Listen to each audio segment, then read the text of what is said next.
मैं हूं मुकद्दस चौधरी और आप देख रहे हैं टाइम्स नाउ न्यूज। आज हमारे स्टूडियो में ऐसी शख्सियत मौजूद है जो कि पाकिस्तान की सियासत में हलचल बजा देती है। जी मैं बात कर रही हूं जनाब इजाजत हक साहब की। अस्सलाम वालेकुम सर, कैसे हैं? वालेकुम अस्सलाम, बहुत शुक्रिया सर। सबसे पहले तो मैं आपकी बेहद मशकूर हूं कि आप हमारे टाइम्स नाउ में तशरीफ लाए। सर सवाल आपकी जानिब बढ़ते हैं। आपसे मेरा पहला सवाल ये है कि पीटीआई से इल्हाक के पीछे क्या वजूहात है? देखें, पीटीआई से इल्हाक, ये सब यही सवाल पूछ रहे हैं। पीटीआई के साथ उस वक्त तो हम नहीं थे जब वो पीटीआई हुकूमत में थी। हाँ जी। जब हमने देखा कि पीटीआई के ख़िलाफ़ एक साजिश हो रही है जी। और पीटीआई को हटाने की कोशिश की जा रही है, जी। तब भी इतना कोई, क्योंकि इनकी परफॉर्मेंस इतनी अच्छी नहीं थी, जी। तो ऐसा कोई शिद्दत से नहीं एहसास हुआ था। लेकिन जब देखा कि इनकी रिप्लेसमेंट कौन आ रहा है, जी। तो उस वक्त फिर हम सब ने कानों को हाथ लगाए। जी। तो वो मैं फिर मार्च 2022 से खान साहब के साथ तो बड़े पुराने ताल्लुक़ है हमारे, 1980 से हैं। लेकिन फिर मैंने इनको कुछ सपोर्ट देने की कोशिश की, कुछ सुलह सफाई कराने की कोशिश की, लेकिन वो काम नहीं बना। तो अब देखें, दूसरी तरफ जितनी जमातें हैं, हमारा क्योंकि मुस्लिम लीग ही हैं, हम शुरू से मुस्लिम लीग के साथ एक ताल्लुक़ रहा। मैं पाकिस्तान मुस्लिम लीग, जो बाद में PMLN बन गई, हाँ जी। उसका सीनियर नायब सदर भी रहा हूँ। लेकिन उनका कोई, जिस जमात का नज़रिया ना हो, हाँ जी। जिस जमात का कोई पॉलिसी ना हो, कोई असूल ना हो, उसके साथ फिर इल्हाक करने का तो मज़ा ही नहीं आता। जी बिल्कुल। तो कम से कम ये है कि पीटीआई खान साहब जो हैं वो सफ़ेद को सफ़ेद और काले को काला कहते हैं। हाँ जी। तो ये बाकी जमातें जो है कभी काले को सफ़ेद कर देती हैं, कभी सफ़ेद को काला कर देती हैं। तो इसलिए उनके साथ अभी जिस जमात का, जिस शख्स का असूल और नज़रिया ना हो, वो कभी ज़िंदगी में कामयाब नहीं हो सकता। जी सर, मियां नवाज शरीफ शहीद ज़िया-उल हक को अपना रूहानी बाप समझते थे और आपकी फैमिली के साथ भी गहरे बरासम थे। तो ऐसे क्या वजूहात पेश आई के रास्ते जुदा हो गए? रास्ते कोई जुदा नहीं हुए, रास्ते से वो हमें छोड़कर चले गए थे। अच्छा। जब 99 के कू के बाद। जी। तो फिर हमने अपनी जमात बना ली थी। जी। PMLZ के नाम से हम उसी से इलेक्शन लड़ते रहे पिछले 13 से 18 तक। जब मियाँ साहब प्राइम मिनिस्टर थे, मैं असेंबली में था। उस वक्त MNA था मैं, तो उनके साथ हमारा बड़ा अच्छा कोलिशन रहा।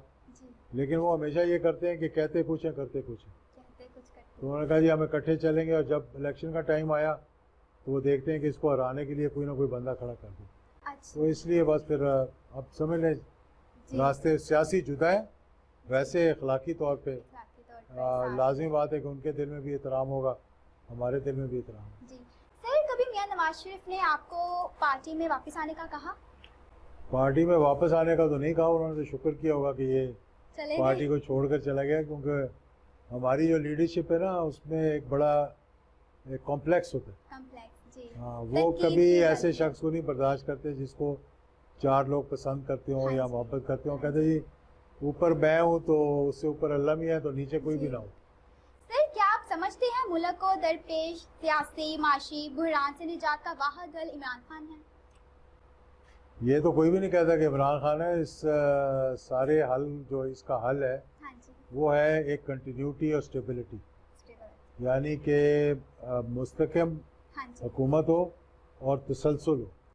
जब तसलसल होगा और मुस्तकिम हुकूमत होगी और एक अवाम को रिप्रेजेंट करने वाली हुकूमत होगी, तो फिर सब जो है वो स्टेक होल्डर्स जितने भी हैं, चाहे वो इन्वेस्टर हैं, चाहे वो ट्रेडर्स हैं, चाहे वो बाहर से फॉरेन डायरेक्ट इन्वेस्टमेंट वाले हैं, वो सारे ये देखेंगे कि हुकूमत कैसी है।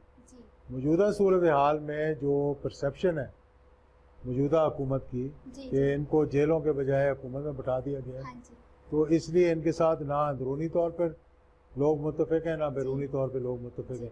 और यही वजह है कि अभी तक कोई एग्रीमेंट नहीं हो रहे। अब शायद जाकर IMF, क्योंकि कल रात भी 10 रुपये पेट्रोल की कीमत बढ़ा दी है, लोगों की जेबों में हाथ डाल रहे हैं, चोरी कर रहे हैं, लोगों की जेबें काट रहे हैं पैसे निकालने के लिए। कोई तरीका तो नहीं है ये कि दुनिया का महंगा तरीन ऑयल जो है, पेट्रोल जो है, वो पाकिस्तान में बिक रहा हो, और जब आलमी मंडी में पेट्रोल की कीमतें नीचे जा रही हों, तो ये बड़ी शर्मिंदगी का बायस है। हमारा रुपया ڈی ویلیو ہونا, اس طریقے سے ہماری معیشت تباہ ہونا, ہماری ایکسپورٹس ختم ہونا, پھر اوورسیز پاکستانی جو ہمارے بیک بون تھے اکانومی کی, ریڑھ کی ہڈی تھی ہماری اقتصادی معاملات کی, ان کو ناراض کر دیا ہے, ریمیٹنسز کم آنی شروع ہو گئی ہیں. تو موجودہ حکومت جب تک رہے گی, جب تک ایسے ہی معاملات چلیں گے, جب الیکشنز ہوں گے تو حالات بہتری ہوں گے. سر, سپریم کورٹ کے حکم کے مطابق آپ کی نظر میں الیکشن ہوں گے؟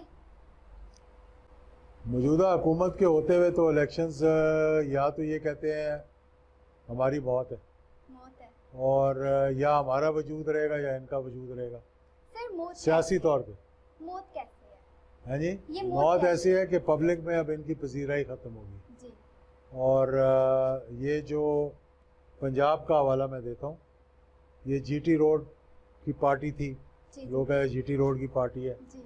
یہ اربن رورل دونوں ایریاز کو ریپرزینٹ کرتی تھی. یہ ساہیوال ہو گیا, باول نگر ہو گیا, ان کے گڑھ تھے نون لیگ کے, یعنی پانچوں سیٹیں ضلع کی نکالتے تھے, زیادہ نکالتے تھے.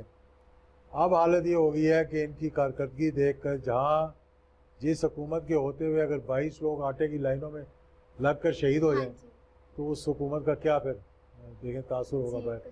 جہاں پہ رات کو آپ سوئیں, صبح اٹھیں, اور پھر رات جب ہو تو پتہ لگے پٹرول کی قیمتیں اتنی مزید بڑھ گئی ہیں, تو اب نہ کوئی گیس افورڈ کر سکتا ہے, نہ کوئی بجلی افورڈ کر سکتا ہے, نہ کوئی پٹرول افورڈ کر سکتا ہے. مہنگائی اس حد تک بڑھ چکی ہے کہ ایک عام آدمی کا زندہ رہنا مشکل ہو گیا. تو جب تک اس موجودہ حکومت اور اس پوری جو پی ڈی ایم کی جو ہے نا کیا کہتے ہیں سیاست, سیاسی رہنما, ان سب کی ساکھ اب ایک دوسرے کے کندھے پہ رکھ کے گولی چلا رہے ہیں, تو لوگ ان کو اب ایکسیپٹ نہیں کرتے.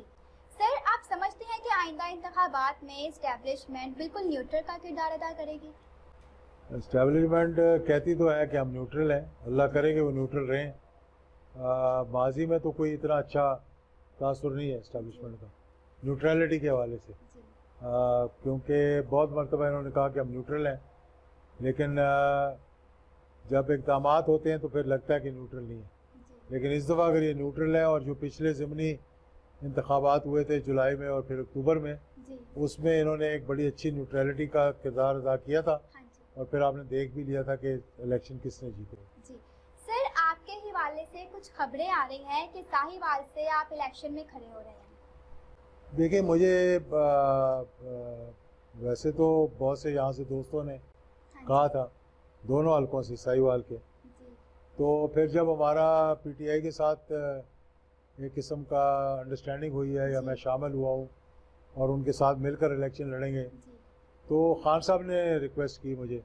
اب معلوم نہیں کہ ان کے ذہن میں کیا بات تھی کہ آپ کو اپنے حلقے کے علاوہ اپنے ساہیوال سے بھی الیکشن لڑنا ہے. تو ابھی حتمی فیصلہ تو انشاءاللہ تقریباً ہو ہی گیا ہے, لیکن ابھی ہم دیکھ رہے ہیں کہ کیا کمبینیشن بنے گا, کون ہمارے ساتھ مل کے لڑے گا, کیسا حلقہ ہے, تو اس کے بعد فیصلہ حتمی فیصلہ کریں گے. سر, بہت شکریہ آپ کا, آپ ٹائمز ناؤ کے اسٹوڈیو میں تشریف لائے. اب دیجیے اپنی ہوسٹ کو اجازت, ملتے ہیں اگلے پروگرام میں, تب تک کے لیے خدا حافظ.